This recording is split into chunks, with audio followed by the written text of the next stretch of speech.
Hey friends, the Truth About Guns just put out a pretty interesting little notification saying that the Federal Register publishes schedule for ATF's firearm silencer and pistol brace final regulations. This is supposed to go out tomorrow. Today is Sunday, and this is supposed to go out tomorrow. I was reading through this, and of course, it's got the jokingly stupid, I guess you could say, checklist that they're going to use in terms of determining if a stabilizing brace does in fact change a rifle into a short barrel rifle or a pistol into a short barrel rifle. One thing that I found kind of interesting was the math behind this. Now, they do go into, when they're talking about the stabilizing braces, they're obviously anticipating a lot of people now paying for the $200 stamp to make their pistol equipped with a stabilizing brace into a short barrel rifle. They actually put a number in here that the rule would have an annual effect on the economy of $100 million or more. So that means they're expecting 100 million people, $100 million to be gathered by the use of this. So let's see, 100 million, that's 10. 100 million divided by a $200 tax stamp. Again, they're saying they're going to generate $100 million. So I'm saying $200 tax stamp.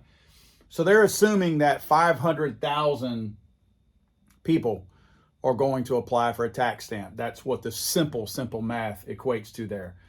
The thing that perplexed me and is a perfect example and a great indicator of how much waste the government performs on a regular basis is this next paragraph.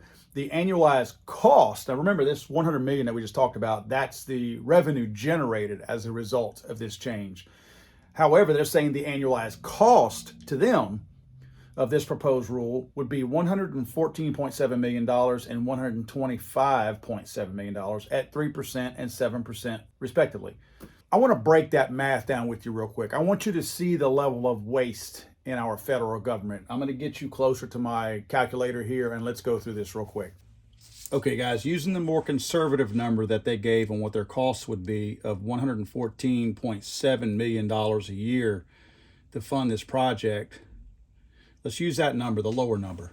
If we take $114.7 million and divide it by the 500,000 new tax stamp applications,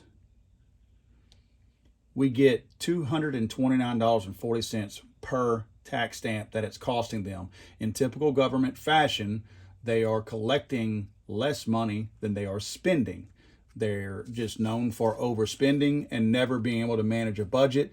And they're telling you on the front end of this that they are going to be going into the hole, which means they're going to be asking for more money later on. That's not the worst part of it. If you take that 114.7,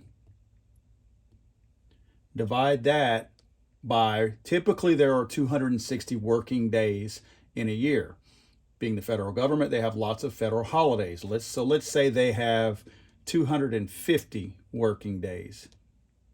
That means that it will cost taxpayers, based on their conservative number, it will cost taxpayers $458,800 per day to fund these 500,000 new tax stamps that they will be processing. Seems kind of excessive to me. I wonder why that is. Let's take the 500,000 new tax stamps, divide that by 250 working days to see how many they can do a day. That means, or how many they're going to have to process a day. That means they're going to have to process 2,000 a day. Again, if we have 500,000 new tax stamp applications and we have 250 working days, it will take them 2,000 a day in order to meet that quota. So let's say an agent can only process, say, 10 in a day. We got 2,000 that we have to process. Let's say these agents, being typical government workers, can't do much work in an 8-hour day. So we're only going to tax them with 10 a day, which seems kind of conservative to me. But nevertheless, let's just assume that. So we're going to take the 2,000 applications a day that they need to do, divide that by 10. I know this is obvious. We're getting 200 agents. So it's going to take 200 agents working 250 days a year, processing 2,000 a day in order to process the 500,000 that we need to process in order to meet what they think their requirements are going to be, which you know their numbers are wrong anyway, but nevertheless, that's what it is. So using that, take 114.7, and I'm sorry if I'm losing you guys, but I do have a point here. $114.7 million a year that they say it's going to cost the taxpayers in order to do this. Divide that by the 200 agents.